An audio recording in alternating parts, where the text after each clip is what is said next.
মধ্যপ্রাচ্যে নতুন করে উত্তেজনা তৈরি হয়েছে। ইরান ও ইসরায়েলের মধ্যে চলমান সংঘাতের কারণে পুরো অঞ্চল জুড়ে শঙ্কা ছড়িয়ে পড়েছে। জর্ডান তাদের আকাশসীমা সাময়িকভাবে বন্ধ ঘোষণা করেছে। দেশটির বিমান চলাচল কর্তৃপক্ষ জানিয়েছে, নিরাপত্তার স্বার্থে এই সিদ্ধান্ত নেওয়া হয়েছে। আকাশসীমা বন্ধের ফলে জর্ডানের ভেতর দিয়ে আন্তর্জাতিক অনেক ফ্লাইট বাতিল বা রিরুট করা হয়েছে। দেশটির নাগরিকদের সতর্ক থাকতে বলা হয়েছে। বিশ্লেষকরা মনে করছেন, এটি শুধু সতর্কমূলক পদক্ষেপ নয়, বরং মধ্যপ্রাচ্যে বড় ধরনের সংঘাতের ইঙ্গিত হতে পারে। ইরান ও ইসরায়েলের মধ্যে যদি সামরিক সংঘাত আরও বেড়ে যায়, তাহলে পুরো অঞ্চলে সর্বাত্মক যুদ্ধ ছড়িয়ে পড়তে পারে।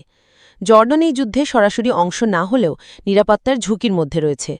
আকাশসীমা বন্ধ করা হয়েছে যাতে করে যে কোনো সম্ভাব্য হামলা বা দুর্ঘটনা এড়ানো যায়। বিমানবন্দরগুলোতে ভিড় দেখা দিয়েছে, কারণ অনেক যাত্রী ফ্লাইট বাতিল হওয়ার খবর পেয়ে বিপাকে পড়েছেন। জর্ডান সরকার পরিস্থিতি নিয়ন্ত্রণে রাখতে বিভিন্ন নিরাপত্তা ব্যবস্থা জোরদার করেছে। শহরের গুরুত্বপূর্ণ স্থাপনায় নিরাপত্তা বাহিনী মোতায়েন করা হয়েছে। নাগরিকদের অহেতুক আতঙ্কিত না হতে বলা হয়েছে, তবে সকলকে সতর্ক থাকতে বলা হয়েছে। ইরান ও ইসরায়েলের মধ্যে যে কোনো বড় ধরনের সংঘাত পুরো মধ্যপ্রাচ্যকে অস্থির করে তুলতে পারে। বিশ্লেষকরা বলছেন, পরিস্থিতি ক্রমেই জটিল হয়ে উঠছে এবং যুদ্ধের আশঙ্কা প্রবল হয়ে উঠছে। আন্তর্জাতিক সম্প্রদায় উদ্বেগ প্রকাশ করেছে এবং পরিস্থিতি শান্ত করার আহ্বান জানিয়েছে।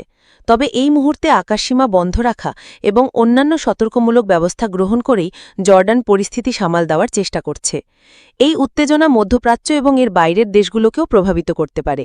তেলের দাম থেকে শুরু করে বৈশ্বিক সরবরাহ ব্যবস্থা এবং অর্থনীতি সবকিছুতেই এর প্রভাব পড়তে পারে। মানুষ এখন গভীর উদ্বেগ নিয়ে পরিস্থিতির দিকে তাকিয়ে আছে এবং শান্তিপূর্ণ সমাধানের অপেক্ষায় রয়েছে।